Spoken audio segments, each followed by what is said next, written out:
Good morning, ladies and gentlemen of the jury. I'm glad to see that you're still smiling. I apologize for the extreme delays. We have not been sitting around talking about West Virginia basketball or Marshall football or even politics. The attorneys and I have been working diligently since 8:30 this morning to try to streamline this trial and get it in a posture for your consideration. I appreciate your patience so much.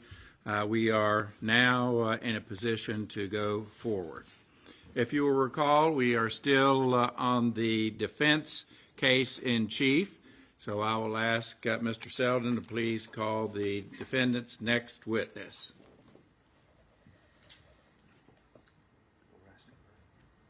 Your Honor, we have no other witnesses. We are resting the defense case. All right, thank you. Let me inquire of the state if there will be a case in rebuttal. Your Honor, the state does have one witness to call in rebuttal. All right, please call your witness. State recalls Robert Hinman.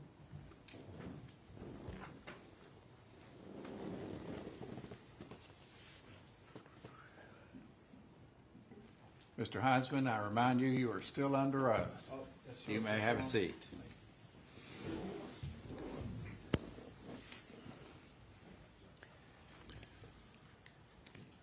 You may proceed, Mr. Truman. Thank you, Your Honor. Mr. Hinman, handy what's been, at this point, it's part of State's Exhibit 3. Ask you to review that as well as the second page, which is also an abstract from... You might request that we get copies so we can look at them while they're being testified to. If we could simply copy them very quickly. Does the state have copies available? We do not. I mean, we can make them, but... Okay. I'll ask Ms. Brown-Bailey or the deputy to make the copies real quick. How many do we need? He's the only one that wants one, I guess. One. Yes, Your Honor, one copy. Okay.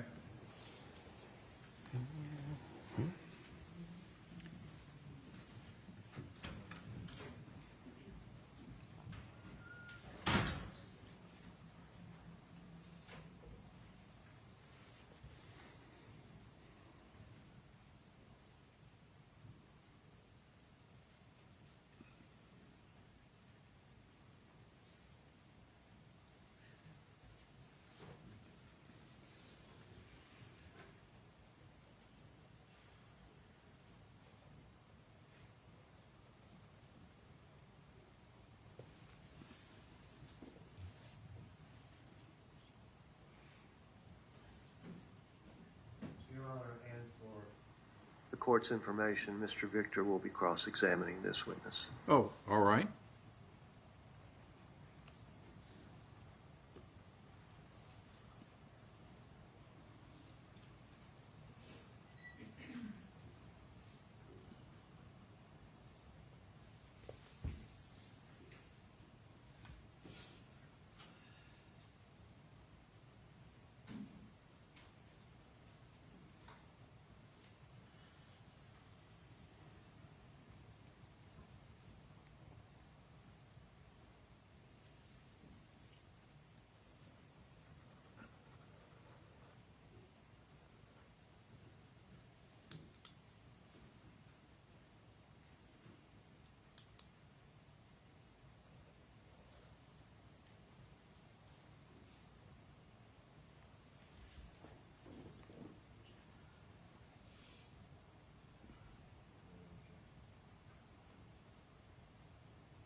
With our luck, the copier may have run out of paper.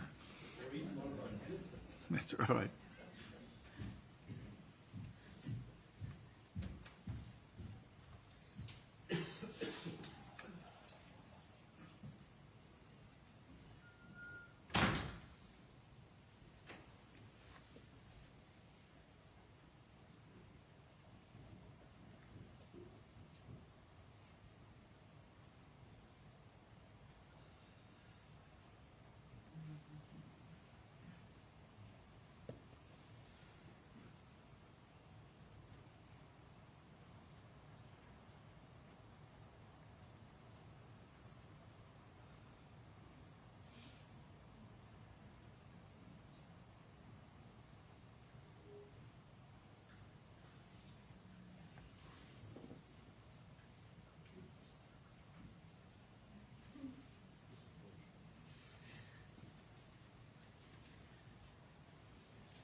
Go ahead and ask some preliminary questions. Okay, go ahead.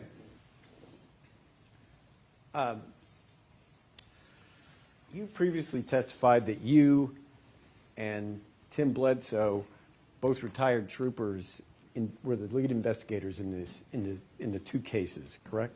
That's correct. As part of your investigation, did you interview the defendant's children? No, we did not. Why not?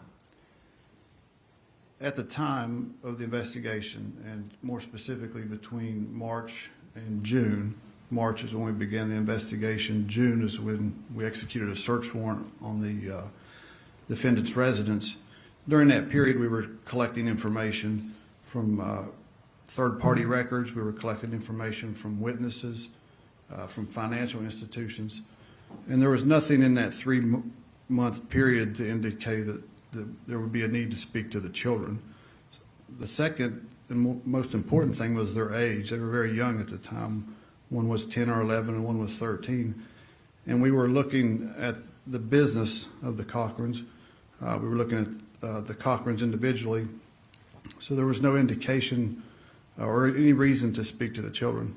And then the final reason we wouldn't speak to the children is we've been long taught in law enforcement and investigations that you don't speak to children under the age of 18. And there's some tolerance there with 16, 17, 18-year-olds, but you don't speak to anyone that young without a parent's permission or without an attorney present. So we would not, by normal operating procedures, have spoken to the children. You were in the courtroom when the two children testified on behalf of the defendant, correct? I was. And in their testimony, they indicated to you who actually ran the company businesses. I did hear that testimony, yes. And essentially, what were the children saying as to who was controlling the Cochran's businesses? The children put a lot of responsibility or... I'm going to object to this. The jury heard the evidence. The jury can draw whatever conclusions from the children's testimony. This witness does not need to editorialize on that. Sustained. You're being recalled as a witness for the purpose of rebutting the testimony provided by the children. Is that Yes. correct? Okay. Thank you. Hand you an abstract from what's been admitted as State's Exhibit 3. Ask you to look at that as well as the second page, also an abstract of what's been admitted as State's Exhibit 3. Recognize those documents? I do. What are they? These are text message communications between the defendant, Ms. Cochran, and Stephanie Hamilton. May I have those back, please?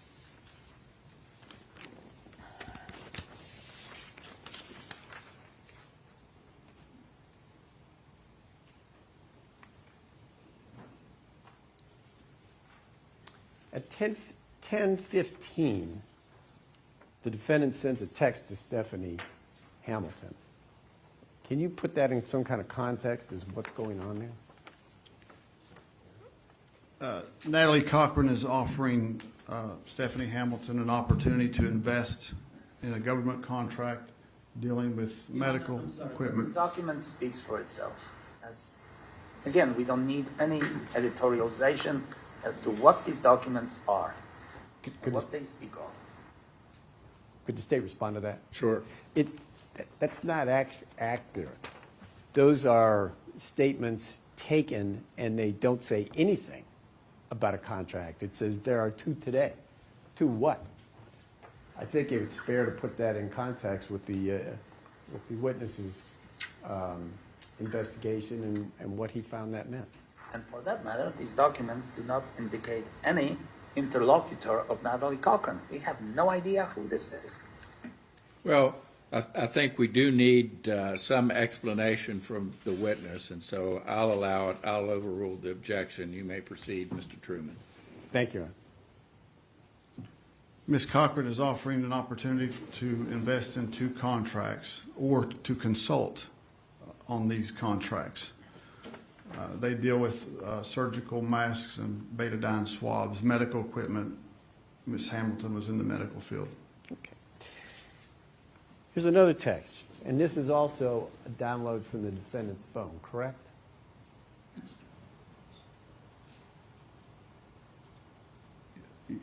Yes, And from Ms. Hamilton's phone. correct. And this is April 26th of 2019. Yes. And the defendant responds, that means next Friday is payday. I'm going to object to this, Your Honor. This is way out past Michael Cochran's death. This document is irrelevant. What is the date on this? The date, Yes. April 26th. And the purpose of this testimony is to show that the defendant continued to run the business as she had before. I'll allow it. Overrule. Thank you, Your Honor.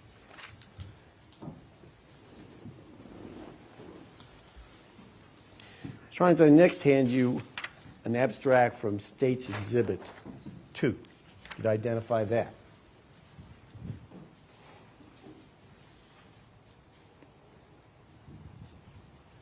Yes. What is it? This is a text message between Natalie Cochran and Chris Davis on February the 6th, 2019. Judge, I think we really need to approach the bench at this point. All right.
Continue, Mr. Truman. Thank you, Your Honor.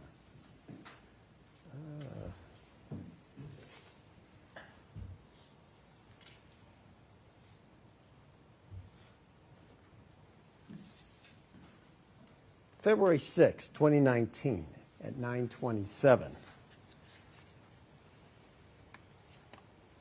That's a text from the defendant to whom? Chris Davis.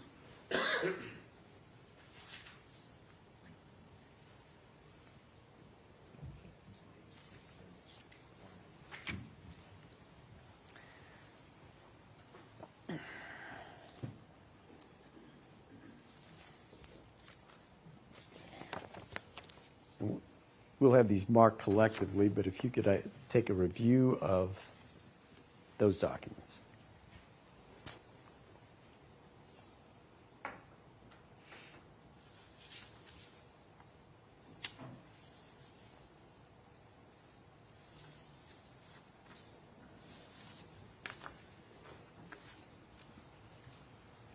And if I could have this marked as States 34, please. All right? No, this will be State's Well, we Exhibit didn't- number 37. We're not, those weren't allowed. These aren't allowed? No, These right here, right. number 35. What's the 30 number? 34 and 35, I think. Or 35 and 30, 35 and 36. So those are not going to be admitted? These, well, the ones that you marked previously are not. It's this one in its stead. Okay, well, it's going to be 37, because I can't. That's remember. fine, sure. Okay. This is Defendant's Exhibit number 37, Your Honor. States. Thank I you. mean, States, I'm sorry. States 37. Yes, sir. Okay.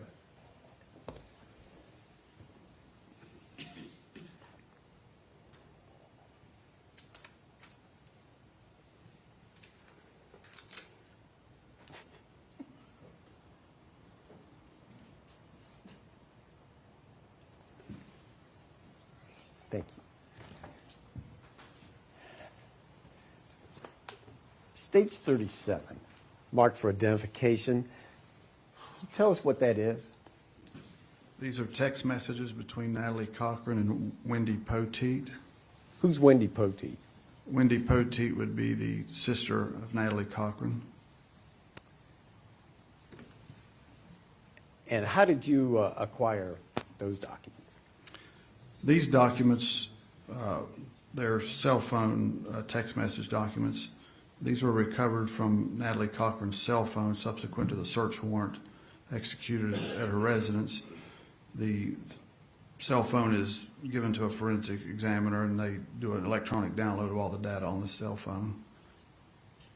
And these are pages from that extract. And that was from a search warrant? Yes, sir. Now, we don't necessarily have to go through all of these. Let's just put a few up here to show where this is going.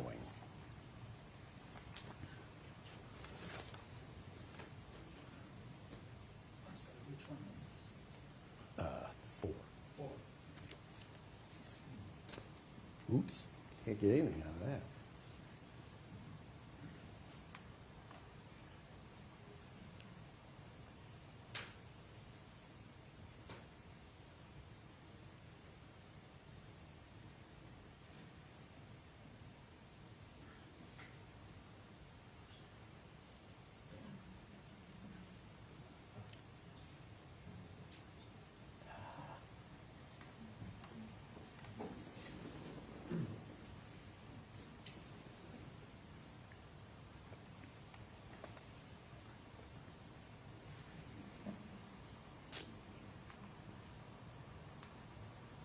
Once again, these are text messages between the defendant and her sister, Yes. and she's offering a contract?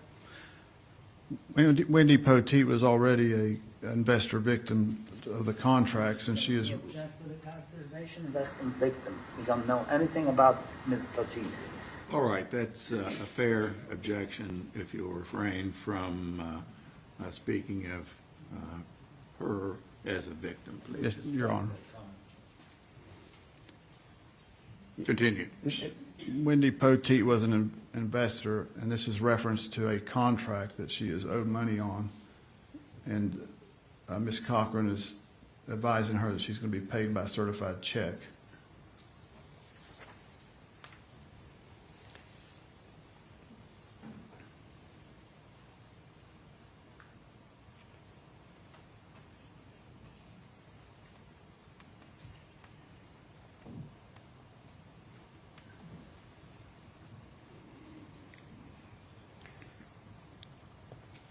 Once again, This is a text message.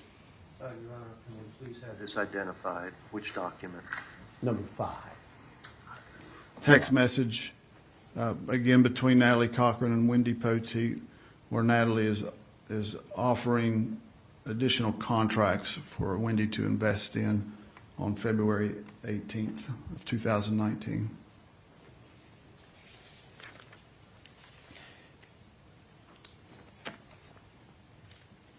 Now, collectively, is there a pattern emerging here in terms of the defendant's conduct of the business? You object to this question? That's argumentative. Or we could just go through slide by slide. Overruled. Continue. Is there?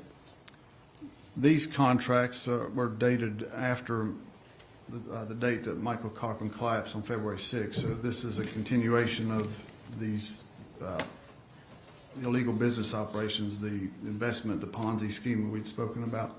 This is a continuation of those after Michael's not available.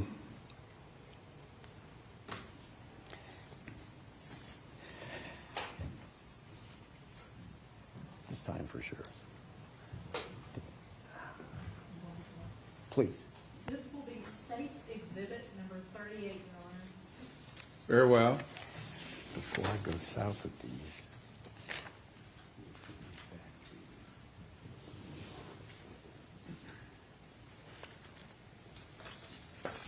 This is the one. Let me give that back. Take this.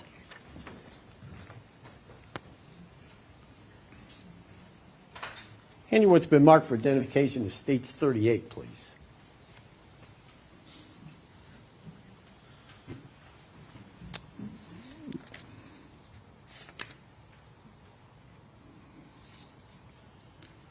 You recognize that? I do. I do. What is it? Which number is it? Oh, I'm sorry. For the, Yes. Yeah. beginning, 22, 23, 10, 10, okay, 13, 14, okay. 16, 19, 20, 21, Okay, 22, so now we're 23. looking at 10. Collectively at the moment, but Okay, all right.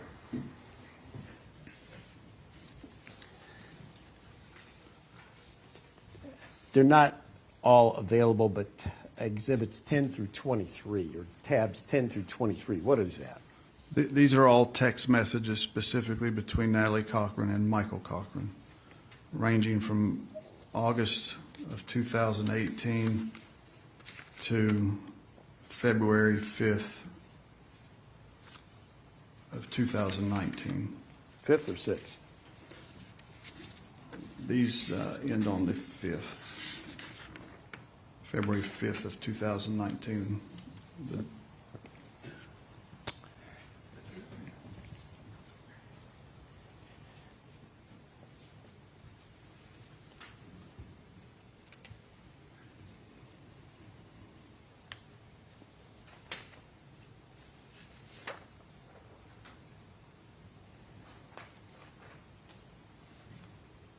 This is page 2 of number 11.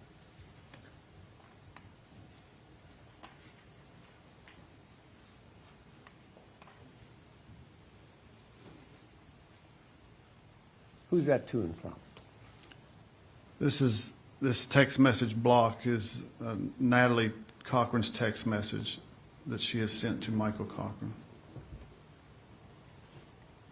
Do those numbers mean anything to you? These are dollar amounts that she has told Michael are owed to them and their business for contract, government contracts that they have sold or obtained, been awarded, would be the correct term. She's, I'm sorry. Are you done with that one?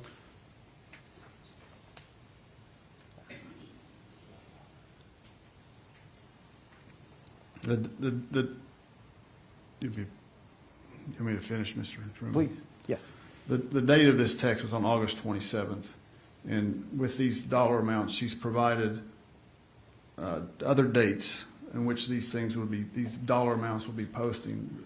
The very first entry, 3.45 million, should post tonight at midnight. That would be on August 27th. And then there's timestamps applied to the other amounts in those texts. 13.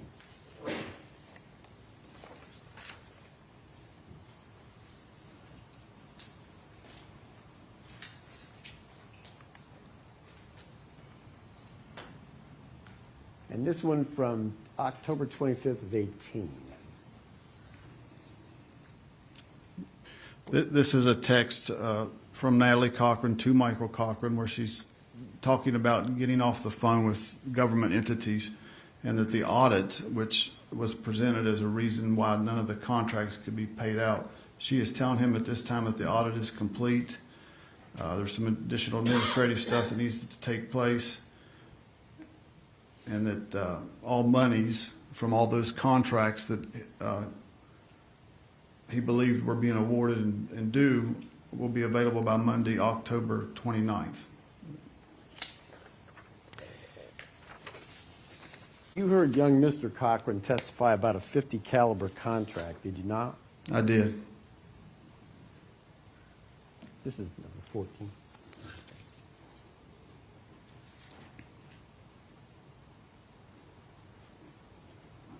And this is, again, a text. You recognize the phone number as to where that text is coming from? Yes, that's Natalie Cochran's phone number. And is that the only .50 caliber order in your investigation that you saw, or were there others? That is the only one. This is a reference to a text, again, to Michael about that .50 caliber government contract order, where she is telling Michael that they, being whatever entity the contract was fulfilled with, want to double that .50 caliber order, and it would cost them $244 million and yield a return of $378 million.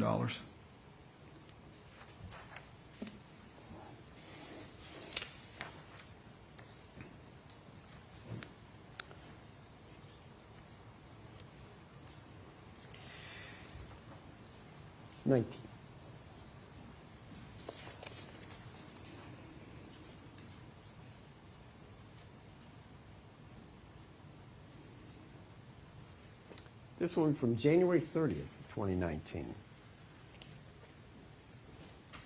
Who is that one from at 334? Again, this text is from Natalie Cochran to Michael Cochran. In this text, this is following the government shutdown, to put it in context. And she is telling Michael that they have all the money being resent tomorrow, and they should be available to them by Monday at the latest. And then the feds will begin sending money on Monday. This was dated January 30th of 2019. February 1st was the date that the investors had been told that the monies would be released post-government shutdown. There's one from the 31st.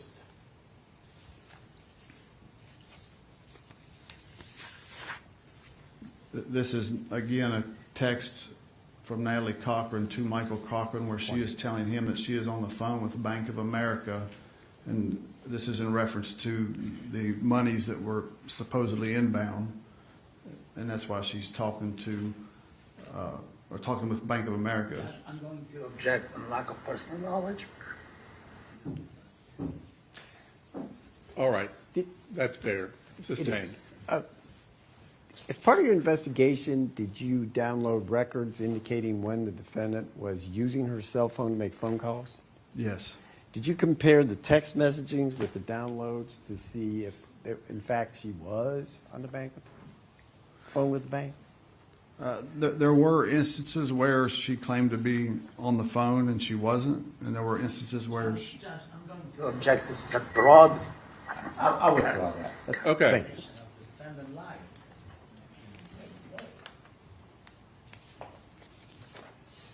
21. What's DFAS? DFAS is the Defense Finance Accounting Service. It's a federal government entity that deals with defense finance. And 2 days before Michael collapsed, there's a reference to the organization you just mentioned. Who's Betsy? Betsy was earlier referenced in testimony to Betsy Britland. Betsy was a character created by Natalie Cochran to be a government employee that she communicated with regarding government contracts on the regular. She would ask, or when asked about contracts, she had told Michael that her point of contact was Betsy Britland with DFAS or the U.S. Treasury. That's not in the exhibit. The witness is testifying from some other unidentified documents. I object to it. Overruled. Go ahead.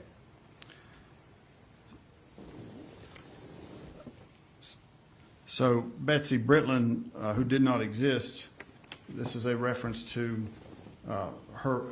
Natalie claiming to have spoken with Betsy regarding the contracts and the whereabouts of the award money that should be coming to the contracts. And this text is, again, to Michael Cochran.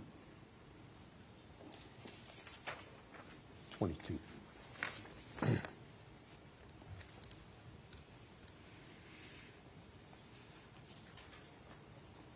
And on 2-4 at 3:01. 2-4-19 at 3:01. Again, this again is a text message from Natalie Cochran to Michael Cochran, assuring him that all 4 wire transfers and money deposits were en route and that they potentially could show up that day on February the 4th. And she references 4.8 regarding millions of dollars that should arrive in the morning and 23.8 million tomorrow, the next day at some time.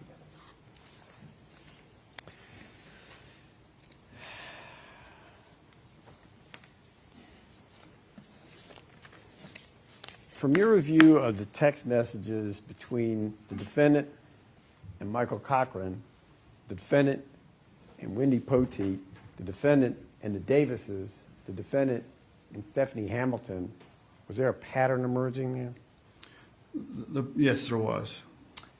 And was always deception to all of those parties, was it not? Judge, now the prosecutor is testifying. I object. Fair point. Sustained. The text messages that we've reviewed in summary fashion, did they indicate a pattern to you? They did. What is that pattern? That Michael Cochran was being told the exact same information that the investors were being told. Those who were relying on money to be paid back to them, the information that was given to them is the exact information that was being given to Michael Cochran. And that all derived from the defendant, correct? Yes. Could I have just a moment, please? Sure. Yes, Tim.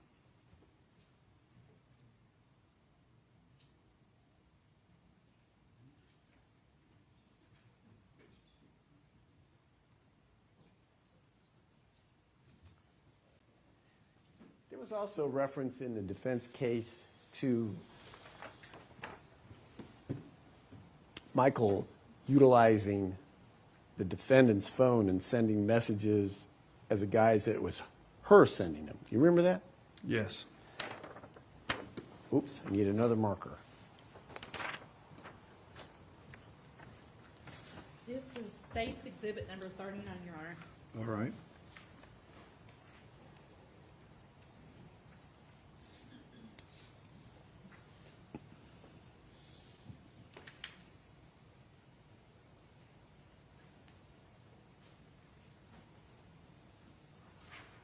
Thank you. Anyway, it's been marked for identification as States 39. Ask you if you could identify that. You want me to identify it? What? Yes. This is a photograph of a text message from the cell phone of Matt McCormick. It's a text message stream between Matt McCormick and Michael Cochran. What time is the text message from Michael Cochran? There are two dates here. Do you want? The second one. On February 6th at 1:39 p.m., there is a text message that was sent from. I'm going to object to this. This has nothing to do with my client's statement. This is hearsay. We don't think so. This is a statement between two third parties. One is dead, the other one is a third party. Care to respond, Mr. Truman? Yes, sir. This is a text from Michael Cochran's phone when all the evidence says Michael Cochran was totally unconscious and lying on a couch. I'll allow it. Overruled. Go ahead. This is a text message at 1:39 p.m. from Michael Cochran's phone to Matt McCormick's phone, in which he is telling Mr. McCormick that he would be available to see him in a few days, reference a firearms transaction. From your investigation and from all the evidence to date, is there any possible way that Michael Cochran could have sent that text? No, not at 1:39 p.m. Why not? We have a timestamped photograph taken by Natalie Cochran at approximately 12:30 of Michael Cochran laying on the floor at their residence. And then soon after, we have witness testimony of individuals at their house with him in his unresponsive state during that time frame. Your Honor, at this point, the state moves into evidence. I can't remember the numbers. Is it 37, 8, and 9? 37, 38, and 39. Please. And I'll preserve the defense objections previously made. Are there further objections that you wish to place on the record? Now, Your Honor, to all of which I do object. All right. I'm going to admit States Exhibits 37, 38, and 39 over the defense objections. Your Honor, the state has no further questions. All right. Cross-examination, Mr. Victor.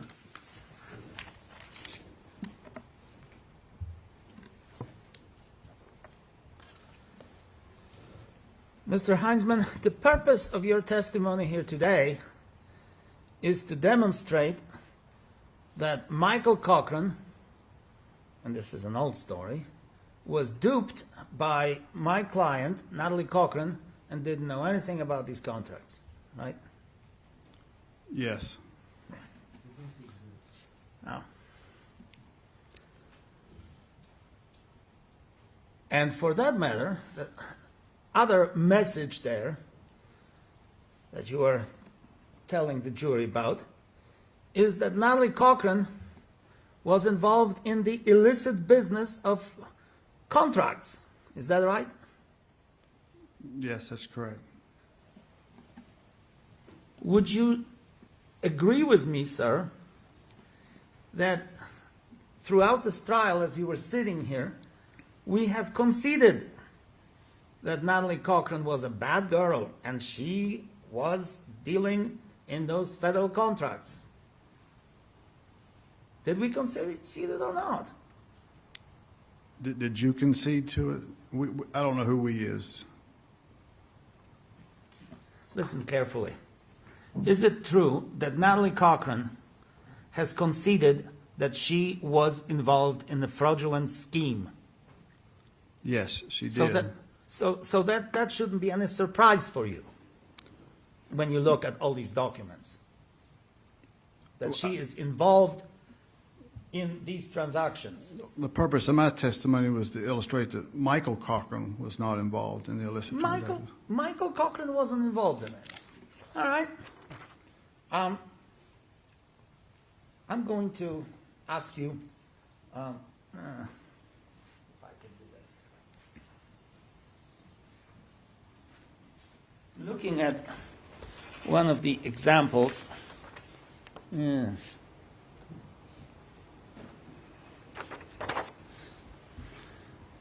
I do not recall which number it was. I think it's somewhere around 5 or 6. But you testified about this document, didn't you? Yes, I did. That document was telling you that on August the 30th, and I presume 2018,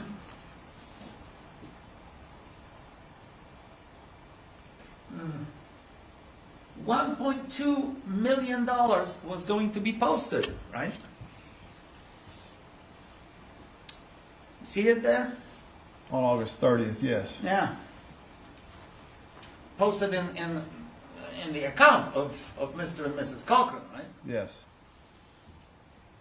Then on September the 4th, I'm sorry, the 3rd, $724,000 was going to be posted.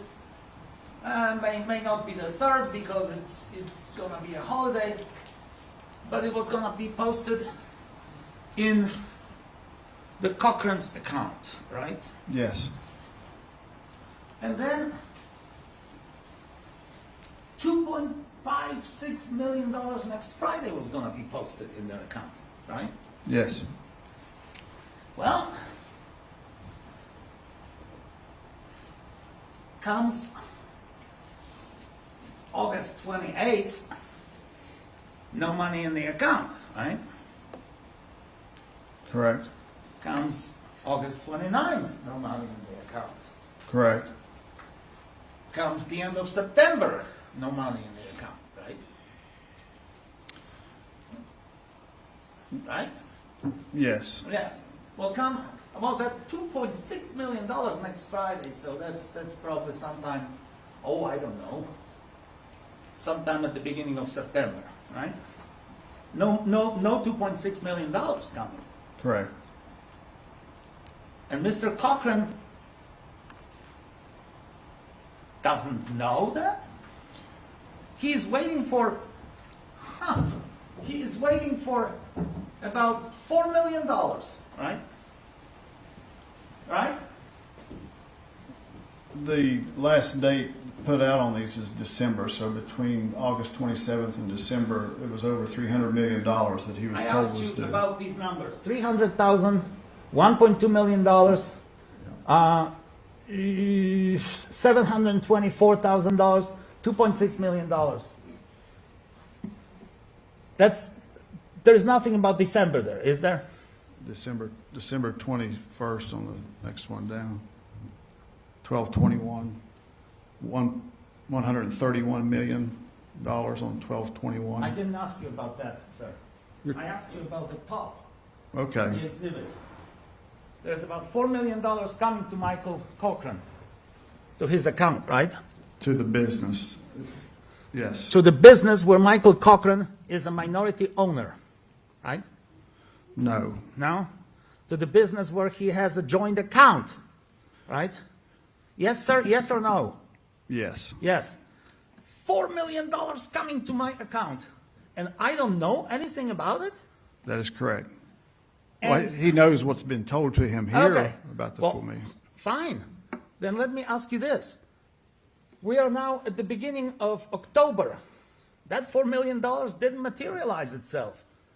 He is not asking questions, is he? He absolutely is. The defendant had is? produced an audit Show me ruse. in any of these documents, sir. An audit ruse. Show me any of these documents, these exhibits. When he is asking any questions about where is that $4 million? We have. Where is that $4 million? Show me any of these documents here that were admitted into the evidence. Not some stuff about we did our investigation. Show me in any of these documents. If you'll hand the documents back, I'll review them to see if I can find that. You can review them all you want. But I know that throughout the text messages that were reviewed, 1,224 pages of text messages are I don't care about this. numerous times that Mr. Cochran Show the asked jury. where the Mr. money Heinzman, was at. Mr. Heinzman, there's no question pending. I'm asking you to show this jury from these documents that Michael doesn't know, that Michael somehow is not surprised that the $4 million that was supposed to come to him at the beginning of September is not there. Show me. He had been Show told the it jury. wasn't coming because of an No, audit. no, sir. You look at these documents, show me if there is anything in these documents that indicate that Michael Cochran is or is not surprised by not getting $4 million.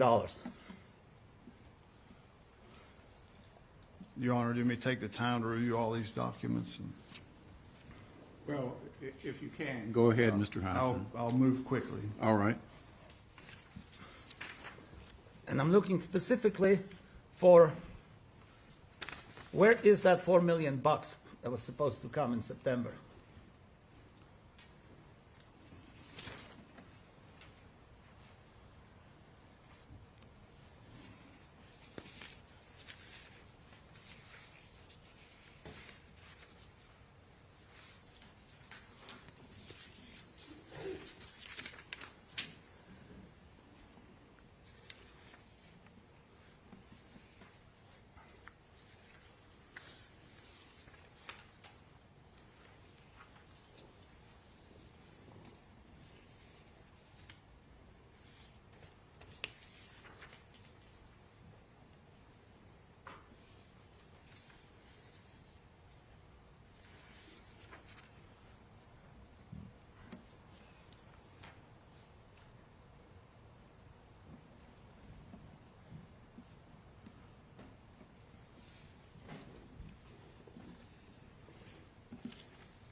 Would you restate your question? Well, show me in any of these documents when Michael Cochran is asking Natalie,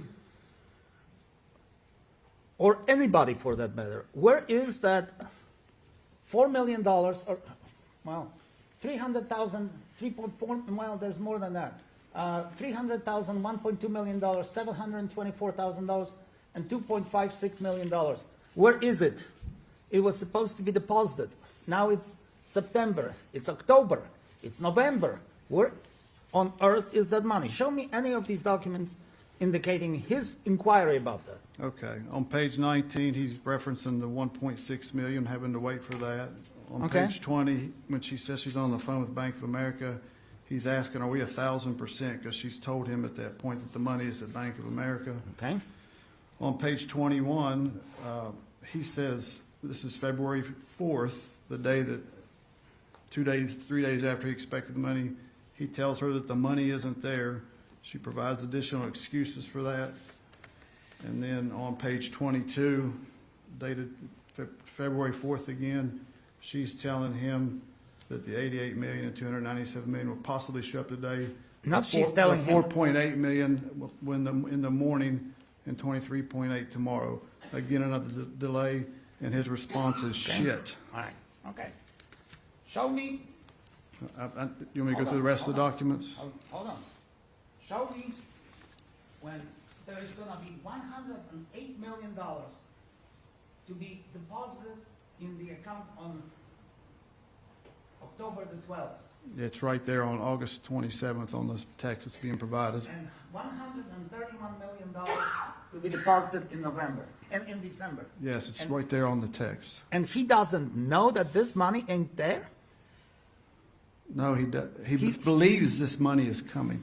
What's significant about August 27th? No, I didn't ask you. You seriously? I can explain. Hold on, sir. Okay. Are you seriously contending before this jury that he doesn't know that that $239 million is not there? I'm telling Yes or this no, sir? jury that Yes or Michael no? Cochran does not know. Yes or because no, he Your believes Honor? that money is coming. Your Honor, I'm sorry. It's a yes or no. Well, he's trying to explain, and I think we should let the witness explain his answer. Go ahead, Mr. Hinman. Michael Cochran has been led to believe that all this money is coming to their accounts for government contracts, and it never comes. And I presume that in September, October, November, December, and January, he lives in the same household as Natalie Cochran, right? He does, yes. He certainly doesn't live on another planet. He can talk to Natalie Cochran about these contracts on a daily basis. He can talk to her, can he not? Yeah, he does. And he does. And he, on August 20, whenever, September, honey, where is that $8 million or $4 million? And she's lying to him, right? Is that your testimony? And she says, we're getting hit with an audit. Can you believe it? On September 5th, she's telling him, oh, no, that money is coming, right?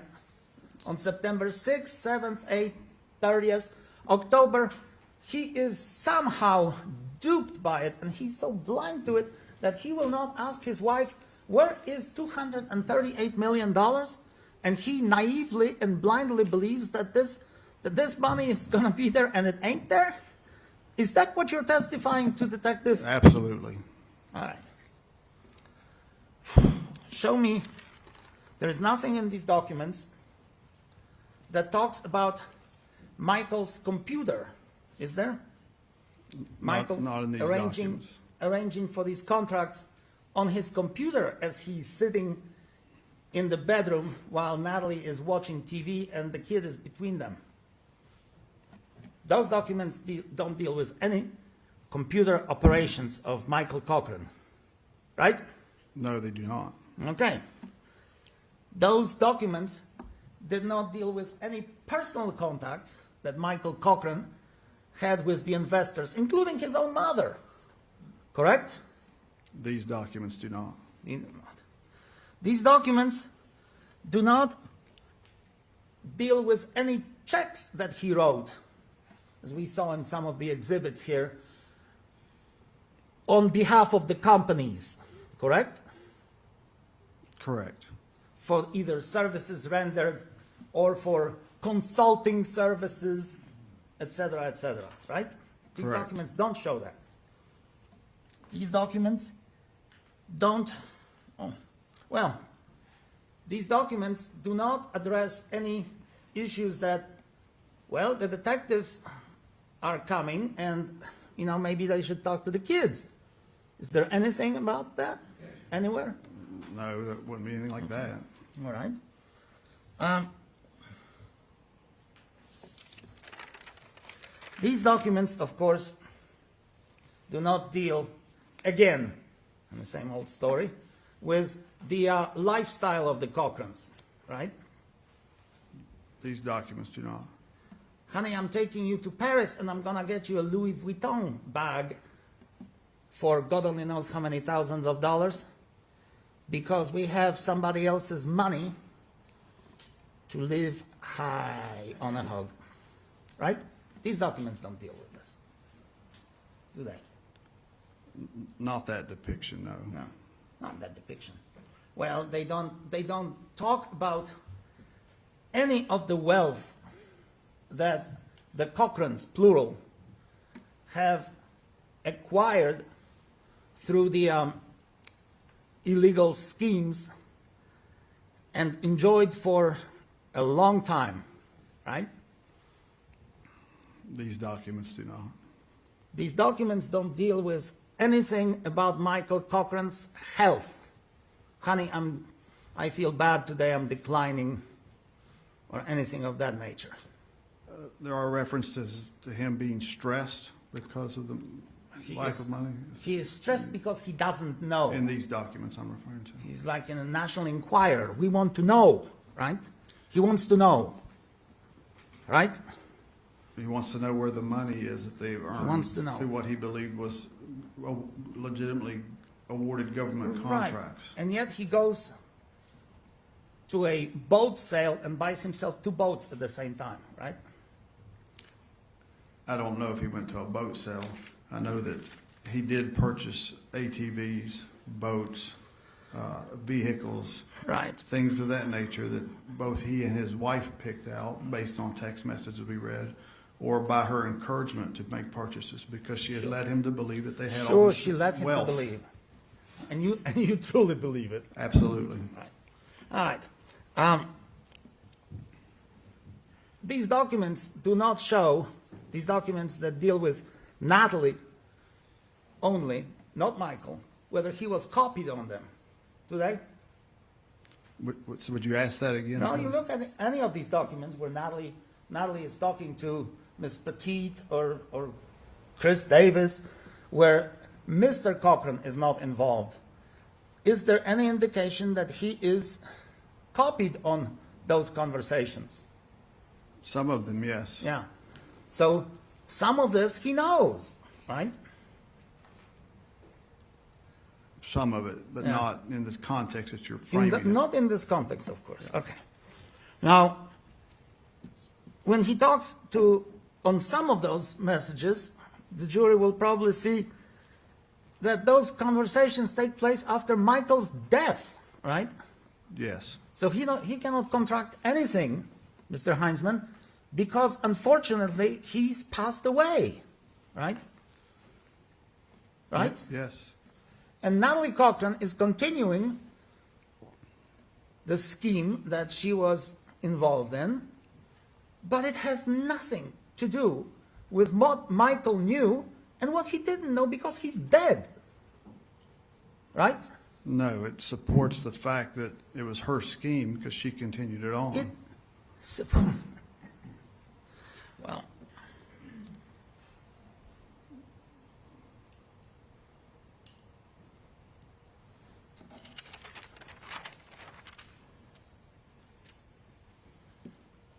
one of those exhibits, Michael asked, no, 16.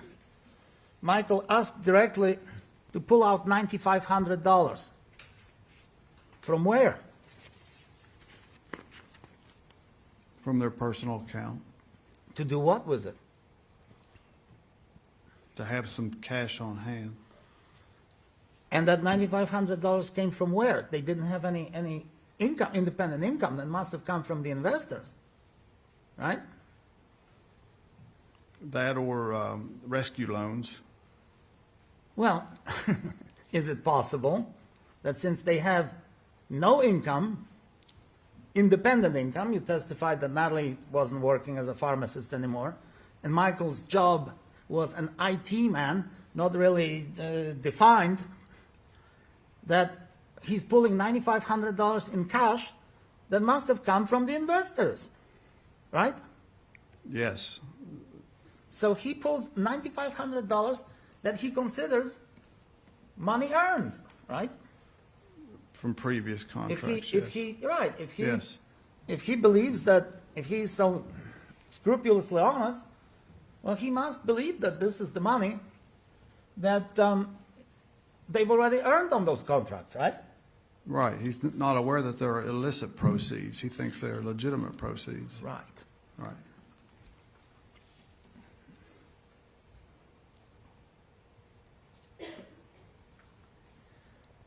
What does $9,500 tell you as an investigator of money laundering? Well, that, Cash. I'm going to ask $9,500 cash. What does that tell you? You're the expert here on money laundering. sure. In this context, it means nothing. In the context that you're framing it, it references currency transaction reports. Those are a federal requirement under the Bank Secrecy Act. Well, let me ask you Where- this. Let me ask you this. Every, Yeah. well, I'll ask a very specific question. Under Well, the witness should be permitted to answer. Go explain ahead, that Mr. $10,000 Hines. cash. The Bank Secrecy Act requires financial institutions to file what's called a currency transaction report for any transaction involving $10,000 of U.S. currency, that'd be cash or coin, in or out of a financial institution. It is a derivative of the Patriot Act and the War on Terrorism, so they want to track large amounts of cash. So if a withdrawal from a financial institution were to occur above $10,000, the bank would be required to complete a currency transaction report and document that transaction. In this case, however, Well, I'm the sorry. Cochrans had let me, cash I'm inside sorry. a I'm safe. sorry, Your Honor. Okay, Now the question is this. fair enough. He's answered the question. Go ahead, Mr. Victor. $9,500 in cash is obviously under 10 grand, right? It is.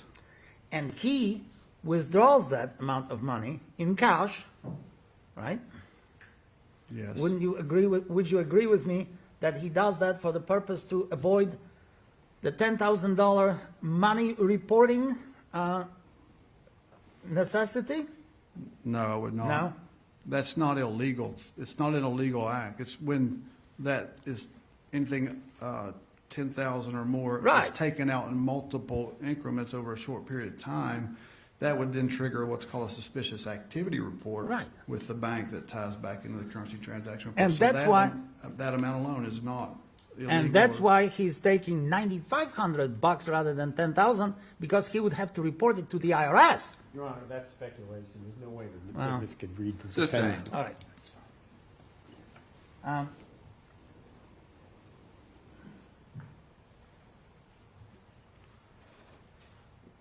What about those income tax returns that the parties filed jointly? Those were prepared by Natalie Cochran. They were false documents. They were false documents. Yes. And he signed off on them. There was no signature by Michael on the documents. For 2017, No, there was not. 2018, No, there was not. 2019, No, there was not. and you're telling this court that she filed taxes and he didn't know anything about the income tax returns. That's correct. So he himself broke the law by not filing income tax. If he had known what was being filed, If he had known, he would have filed taxes. no, if he had known what was being filed. Okay. So he didn't have to sign the income tax return because his income was zero? Why didn't he have to file income tax return with Natalie? I'm not saying he didn't have to, Why didn't he sign those? because they're done electronically now. You don't even have to sign them. One person could fill them out and file them electronically. He doesn't have to sign it. Now, the law requires that all tax preparers review their documents that they're filing, but And he reviewed them, and he had absolutely no idea what Natalie was doing with the taxes, and with the bank losses, and with, well, the business losses, the business gains, et cetera, et cetera. I have no idea if he reviewed them. If he had, he would further believe that he had made an extraordinary amount of money on Show me, government contracts. show me here any income tax return that lists about $4 million by the Cochrans. Can you do that? Can you show this jury? Any- No, I any- cannot. I don't have the discovery files and records with me to break From out to break out the tax returns that we did recover. From your thorough investigation of this case, because you said that several times, was there ever an income tax return filed by the Cochrans that would list $239 million? Can you tell the jury that? I know that there are tax documents that were given as ruses to get bank loans, From your memory, Mr. Heinzman. but I cannot say if that figure that Mr. Victor has given me matches those documents. $239 million, would that raise some red flags if you ever saw an income tax return from a small West Virginia company filed with the Internal Revenue Service? Would that cause you to pause and consider that? In what context? Well, somebody's making $239 million from a business and files that income tax return. I would like to know the details of it. Are you talking about the IRS would want to know the details, or Well, you were investigating their. if I've already answered that question. If I saw that, it's another prop. It's a ruse. It's not unsubstantiated by financial records, income records, state databases, federal databases. They would just, to me, if I saw that, So you have it would no be another idea. prop. So you have no idea as you sit here today to tell this jury how much money Mr. and Mrs. Cochran were making and how much money they were reporting. True? As you sit here right now. Can you or can you not? It's a very broad question. Well, how much money did they make in 2018? Can you tell this jury whether they made millions or whether they made, A couple of $1,000s here and there. 2018, Yeah, are we talking about legal income or illegal income? income tax return. You remember? The income tax returns that we reviewed were submitted not to the IRS because that would have got red flags, but to people that they wanted to borrow money for to demonstrate the value of the company. So now you're telling us that Natalie didn't file income tax in 2018? My recollection was that there had not been income taxes. No, let me correct that. The income tax documents that we recovered had been doctored to show greater income because they were used for other purposes. The actual income tax that was filed, which was presumably would have been legitimate, we did not review. I see. Now,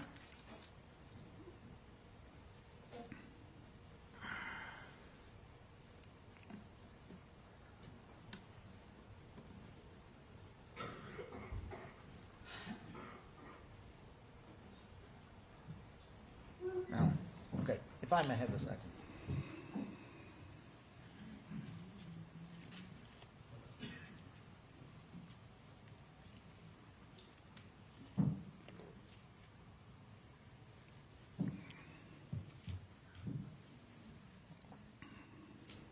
I don't think I have any more questions of this witness. All right, redirect Mr. Truman. Nothing from the state, Your Honor. Thank you. Very well. Mr. Huntsman, you may step down, sir. Thank you, Your Honor.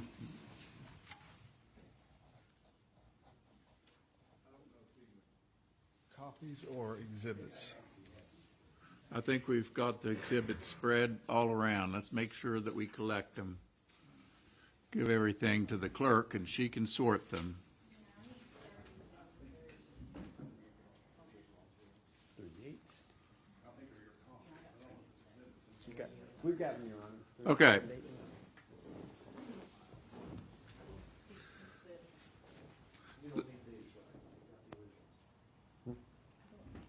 It's part of, it fell off. Part of this one? It fell off. If it's a copy, no, I don't need it.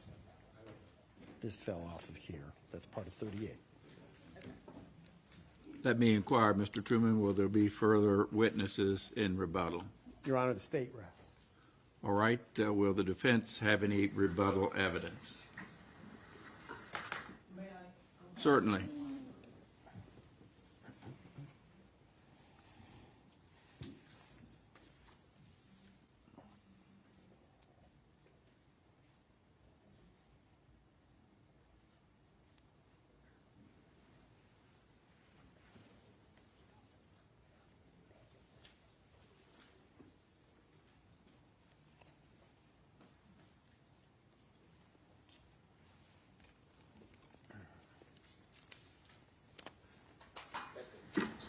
The defense rests likewise.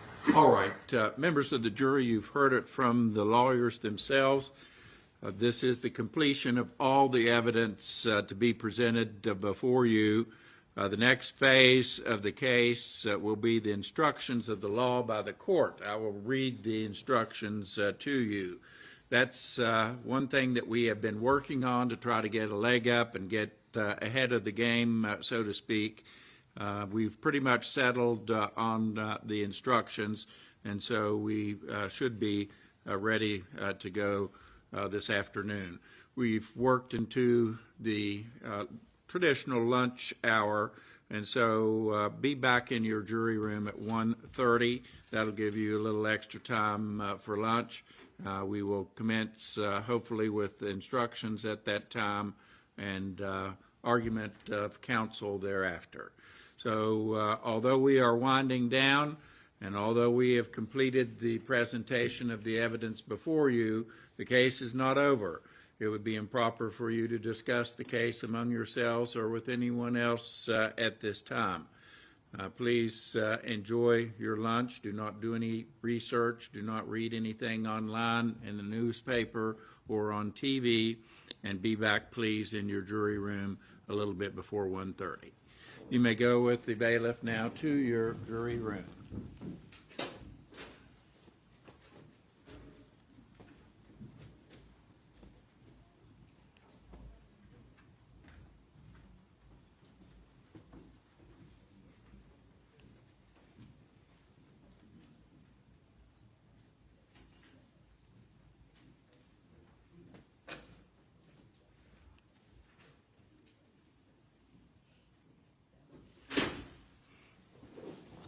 All right, Mr. Truman, I'm hopeful that you can have a working lunch and maybe go through the charge while you eat your sandwich. I'll take care of, yes, I'm on page 8. Okay. Have them done. All right, thank you. So far, there's only been a couple little things to check on. All right.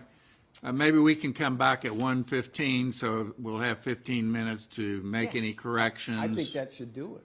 All right, and then we safe can perspective. start out on time. I don't want to delay the jury anymore if we can help it.